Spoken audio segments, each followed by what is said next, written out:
I don't know exactly why this story stayed with me the way it did. Maybe because I've always believed that people carry invisible battles inside them, and every now and then, we meet someone whose battles are bigger than anything we could imagine. That's how I felt the first time I heard about Samir Darvishi. He wasn't a celebrity or some historical figure. Just a quiet man with a soft voice and eyes that carried more years than his age. Yet the weight of his story, the journey he walked to become who he is, it's the kind of thing that makes you sit back and rethink every assumption you've ever had about strength. Samir was born in a small town in Iran, surrounded by mountains that looked majestic from afar but felt like walls when you lived under them. He used to tell people that the air there had two distinct scents, the earthy smell of warm dust and something harder to describe, an undercurrent of fear that seemed to follow everyone, even children. It's strange how kids can sense things adults pretend don't exist. He didn't know what oppression meant, not in words, but he felt it. In the way grown men whispered instead of speaking. In the way women disappeared quickly inside their homes when strangers passed by. In the way laughter was something rare, almost suspicious. From a young age, Samir saw things he didn't quite understand. Men taken away in the middle of the night. Neighbors who suddenly stopped being neighbors. Arguments carried out in hushed tones, like the world would break if anyone spoke too loudly. He didn't know who was right or wrong, he just knew that people were scared, and fear had become a normal part of life. I think that's one of the saddest things that can happen to a child, growing up believing that danger is natural. There's a memory Samir once shared that stayed with me. He was about 9 years old, playing outside when two older boys pushed a smaller kid to the ground and started yelling at him. They weren't strangers, they all knew each other, lived in the same dusty street, and yet there was so much hatred in their voices. The smaller boy's father had been accused of supporting the wrong people, whatever that meant at the time. Nobody ever explained those things to children. They just happened, and kids absorbed the consequences. Samir stood frozen, watching. He didn't step in, he didn't know how. But something inside him broke a little that day. He hated the idea of being powerless. Hated watching pain unfold while everyone else pretended not to see it. As he grew older, he began noticing the patterns. Some people had authority, others simply obeyed. Some were safe, others were disposable. And the worst part was that everything, absolutely everything, felt so normal. He once said that the human mind adapts too easily to darkness if it sees the same shadows every day. Still, he refused to let those shadows define him. Samir wasn't aggressive, wasn't rebellious in the loud way people often picture. His resistance was quieter. He questioned things in his head. He analyzed people. He memorized expressions, tones, reactions. You could say that the seed of a psychologist was already there, long before he even knew what psychology was. But there was something else too, a growing feeling that he didn't belong in that environment, that if he stayed, he would become either numb or broken. When he turned 15, something happened that would haunt him for years. His father, a simple mechanic, came home one night with bruises on his face and blood on his shirt. He didn't explain what happened. Didn't need to. Samir knew that refusal to cooperate with certain men in the community, men with power, came with consequences. His father wasn't a hero, wasn't a rebel, he was simply someone who didn't want to betray a distant cousin who had already disappeared. But in places like that, silence could be a crime. Samir helped clean the wounds while his mother cried quietly in the corner. I imagine that moment shaped him more than he realized. Watching someone he loved bleed for something that wasn't even a choice, just integrity, left a scar that would follow him forever. He wasn't angry, though. Anger would have been easier. What he felt was a strange mix of sorrow and determination. He kept thinking, if I can't protect the people I love here, maybe I can protect someone, somewhere else. That thought, the dream of being useful to the world, began to grow inside him. And once a dream gains roots, it becomes almost impossible to kill. By 17, Samir had already made up his mind. He didn't want revenge. He didn't want power. He wanted to ease suffering, not just his, but anyone's. He wanted to counterbalance the pain he'd witnessed his whole life. But dreams like that don't survive easily in places controlled by fear. And leaving wasn't something you just did. For people like him, leaving the country was almost forbidden. Unless you had connections or money, and he had neither. But Samir had something else, resolve. And honestly, I've learned in life that resolve is a currency far more powerful than cash. At night, while everyone slept, he researched ways to escape, quietly, carefully, knowing that one wrong move could destroy everything. He knew boys who had disappeared after being caught trying to flee. Some returned months later, unrecognizable. Others never came back at all. Still, he kept planning. It took him nearly a year to put together a path that might work, relying on whispers, old stories, and the kindness of a distant relative who lived near the border. He turned 18 at dawn. And by sunset, he was gone. The journey out of Iran wasn't some dramatic Hollywood escape. It was slow, tense, suffocating. He traveled in the back of a rusted truck the first night, the smell of gasoline making his eyes burn. The driver didn't speak to him, didn't even look at him. Men who helped you escape rarely wanted to know your name. Knowing created bonds, and bonds created risks. For 2 days, Samir crossed dusty backroads, always hidden, always silent. He felt fear crawling under his skin like a living thing, but he kept reminding himself why he was doing this. Not for freedom, at least not only for that. But because he had a mission forming inside him, something bigger than his own survival. When he finally crossed the border, he didn't celebrate. He just exhaled, like a man who had been holding his breath his entire life. But freedom wasn't free, and it certainly wasn't easy. Reaching the United States took months, paperwork, waiting, uncertainty. He went through countries where he didn't speak a single word, relying on gestures and hope. He slept in shelters, sometimes on floors, sometimes not at all. But every time he felt weak, he remembered his father's bruised face, and he kept moving. Arriving in America was another shock entirely. Everything was bright, loud, fast. The air smelled different. People walked with confidence he had never seen before. But even in the middle of all that energy, Samir felt incredibly alone. The kind of loneliness that settles deep, a quiet emptiness. He realized quickly that freedom wasn't the end of his journey, just the beginning of a much harder one. He took the first job he could find, cleaning tables in a small restaurant. He barely understood English, but he understood exhaustion perfectly. He worked long hours, saved every dollar, and spent his nights studying the language with old books he found at a thrift store. The owner of the restaurant, an older woman named Denise, noticed his effort. She once found him reading a psychology book during break, even though he barely understood half the words. She asked him why he chose that subject, and Samir answered with the simplest truth he had, because pain deserves to be understood. I wish I could have seen her face when he said that. According to him, she just nodded, but something in her eyes softened. From that day on, she started giving him leftover food to take home. Sometimes kindness begins in the smallest gestures. It took him 2 years to learn English well enough to enroll in community college. He studied harder than anyone else in his classes because, unlike many of his classmates, failure wasn't an inconvenience for him, it was a threat to his entire purpose. And that purpose was becoming clearer every day. He didn't just want to understand trauma, he wanted to help people heal from it. During those years, Samir met families from all over the world, refugees, immigrants, survivors of conflicts. He realized that pain didn't have a nationality. Grief sounded the same in every language. And though he had lived through his own share of pain, he understood that every person had their own war, their own ghosts. The more people he met, the more committed he became to dedicating his life to healing. One night, after a long day of studying, he called his mother for the first time in months. She cried when she heard his voice.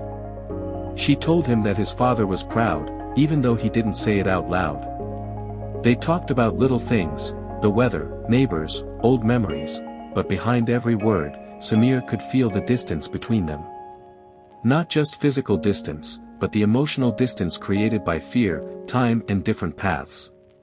He ended the call with a promise he hoped he could keep: "One day, I'll make all this worth it." By the time he transferred to a university to study psychology, he had already lived several lifetimes worth of struggle and transformation. His professors admired his dedication, though they didn't know the full story behind it. They saw him as quiet, disciplined, brilliant. Someone who listened more than he spoke.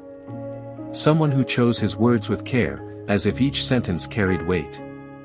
And in many ways, it did. Samir found himself drawn to trauma psychology, specifically the psychological wounds created by war, displacement, and generational conflict. He devoured every book, every lecture, every piece of research he could find. He wasn't just learning out of curiosity, he was learning to fulfill a mission he had carried since childhood. And while he continued to grow academically, he also grew emotionally. One of his professors once told him that great psychologists aren't made from intellect alone, they're made from empathy. And Samir, he had empathy carved into his bones. But empathy is heavy. It demands vulnerability. And sometimes, when he walked home late at night, Samir felt a strange mix of pride and loneliness. He was building a life, carving out a future, but he had no one to share the journey with. No family nearby. No childhood friends. No familiar streets. Just memories, some precious, some painful, and the determination that kept him moving. When I think about the second half of Samir's journey, I always feel something shift inside me. Maybe because, by the time he reached adulthood, everything he had endured could have easily pushed him toward bitterness. Yet somehow, instead of hardening, he softened. He chose compassion over resentment, purpose over anger. And honestly, that's something I admire deeply. Some people spend their lives trying to escape their pain. Samir took his pain and turned it into a lantern for others. As he approached the end of his university years, Samir began working in a counseling center as part of his training. The first time he sat across from a refugee family, parents exhausted, children carrying fear in their expressions, he felt his throat tighten. Their story was not identical to his, but the echoes were familiar. The father spoke in hesitant English, describing their escape from a violent region of Syria. The mother kept her hands clasped tightly, as if afraid they might tremble if she let them rest. Their young daughter avoided eye contact, while their son traced circles on the armrest of his chair. Samir didn't speak immediately. He didn't rush to give advice or analyze their trauma. Instead, he felt this overwhelming responsibility, like the universe had handed him a fragile glass object and said, "Handle this with care." So he took a slow breath, leaned forward slightly, and said the words he had needed as a child but never heard: "You are safe. You're not alone." Those 4 words changed everything. The father's shoulders relaxed, even if only a little. The mother's eyes softened. The little girl dared to look up. And the boy stopped drawing circles. That was the moment Samir realized that healing wasn't just in grand gestures or complex theories. Sometimes, it lived in the simplest affirmations, the kinds of things people in danger rarely hear. His supervisor later told him, "You have something we can't teach. You have lived what they feel." That's rare. Samir didn't know how to respond to praise, so he simply nodded, but deep down, he understood what she meant. His past, which he once hated, had become his greatest tool. Over the next few years, he met dozens of families with stories of conflict, loss, displacement, and fear. Some were from regions he recognized, others from places he had barely heard of. And each time, he listened with full presence. Pain demands patience, and Samir had learned patience the hard way. He met a young man from Afghanistan who had watched his brother disappear during a clash between local factions. A mother from Sudan trying to rebuild her life after losing her husband. A teenage girl from Yemen who flinched at every loud noise because it reminded her of explosions. Samir didn't just offer them coping strategies, he offered understanding. He recognized the tremble in their voices, the fatigue in their eyes, the heaviness in their silence. There was one particular case that marked him more than the others, though he rarely talked about it. A boy named Omar, only 12 years old, had survived an attack that destroyed his home. He arrived in the States with distant relatives who barely knew him. During their first session, Omar wouldn't speak, not a word. He stared at the floor, shoulders stiff, eyes empty. Samir didn't push him. Instead, he shared a story, his own. He told Omar about being 9 years old and watching a neighbor boy get hurt because of something he didn't even understand. He told him about feeling powerless, confused, scared. He didn't dramatize anything, he didn't hide anything. He just spoke with the honesty of someone who knew the terrain of suffering. Slowly, Omar began looking up. Not speaking yet, but watching. On their fourth session, Samir handed him a small notebook and said, "You don't have to talk. But if you want, you can write." That day, Omar wrote 3 words, it was loud. And it began. Session by session, word by word, Omar opened up. Not quickly. Not linearly. Healing rarely follows a straight line. But gradually, the boy who had arrived as a shadow began showing traces of light again. The day he finally smiled, a shy, hesitant smile, Samir went home and cried. Not out of sadness, but out of gratitude. That small expression was proof of something he had fought his entire life to believe: trauma can be transformed. I think about moments like these when people talk about heroism. We often picture capes, battles, triumphant music. But sometimes heroism looks like 2 people sitting in a quiet room while one gathers the courage to say something they've never said out loud. Years passed, and Samir became well known within organizations that offered psychological assistance to families affected by war and political conflict. He joined community programs, traveled to different states, attended conferences. But he never lost the humility that defined him. Whenever people tried to praise him, he would smile politely and say, "I'm just doing what I wish someone had done for me." He lived alone in a modest apartment, not because he couldn't afford better, but because simplicity grounded him. He spent his weekends volunteering, helping newly arrived immigrant families navigate the overwhelming process of rebuilding a life. He translated documents, explained cultural differences, and sometimes cooked meals for them. In many ways, he became a bridge between the world he came from and the world he had chosen. But even the strongest foundations have cracks. There were nights when Samir lay awake, memories slipping into his thoughts like unwelcome guests. He missed his parents. Missed the scent of saffron and rose water from his mother's kitchen. Missed the quiet moments with his father fixing old radios. Sometimes guilt overwhelmed him, guilt for leaving, guilt for surviving, guilt for building a life far from the people he loved. Still, he carried on. Purpose can be a powerful antidote to sorrow. One day, he received news that shook him: his father had passed away. Not because of violence, but because of illness. It was a simple, human, tragic loss. Yet for Samir, it felt like a door closing forever. He couldn't return home, not safely, and he knew he would never again hear his father's voice. He took a week off work, something he had never done. He walked through parks, sat by rivers, watched strangers laugh and talk. And as he moved through the world, he realized that grief travels with you, no matter the country. You can't outrun it. You can only make peace with it. When he returned to the counseling center, his colleagues noticed something different in him. He wasn't weaker, he wasn't broken. He was simply deeper. Loss had carved out a new space inside him, and he filled that space with even more empathy. From that point on, Samir began focusing his work on intergenerational trauma, how the pain of one generation can silently seep into the next. He saw families who carried old wounds like heavy suitcases, unknowingly passing them down. And he understood this intimately. His own childhood had been shaped by conflicts he didn't create.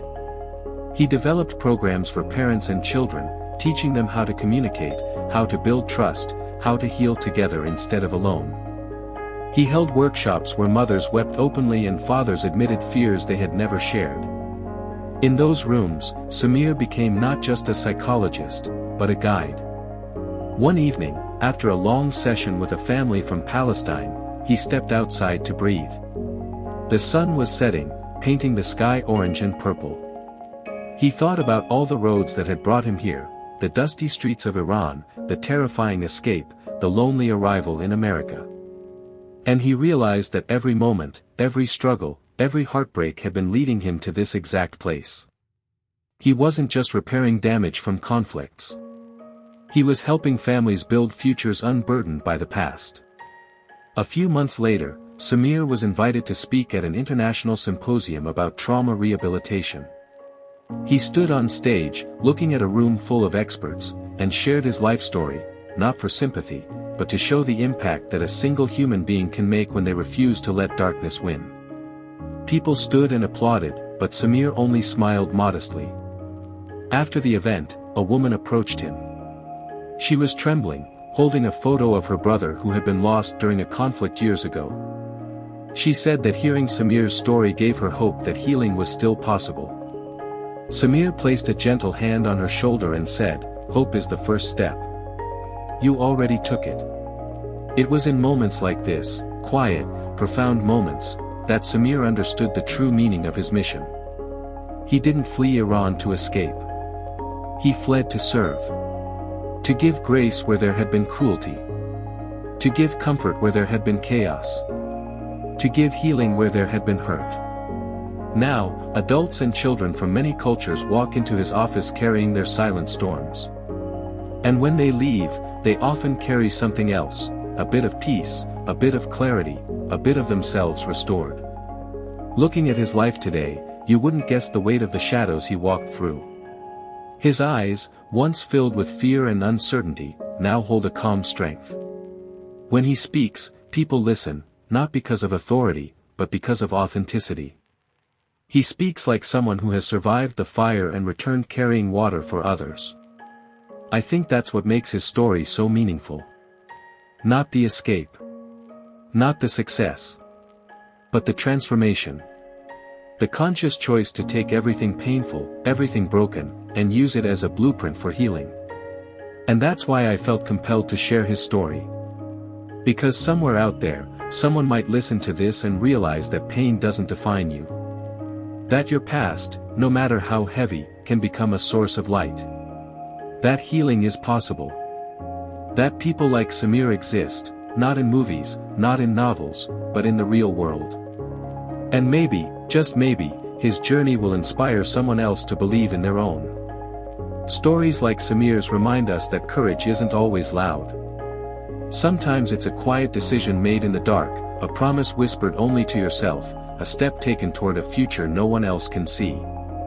He fled the Middle East carrying wounds, but arrived in America carrying purpose, and that purpose became a lifeline for countless families. If there's something I take from his life, it's this: pain can shape you, but it doesn't have to limit you. And every time someone chooses healing over hate, the world becomes just a little brighter.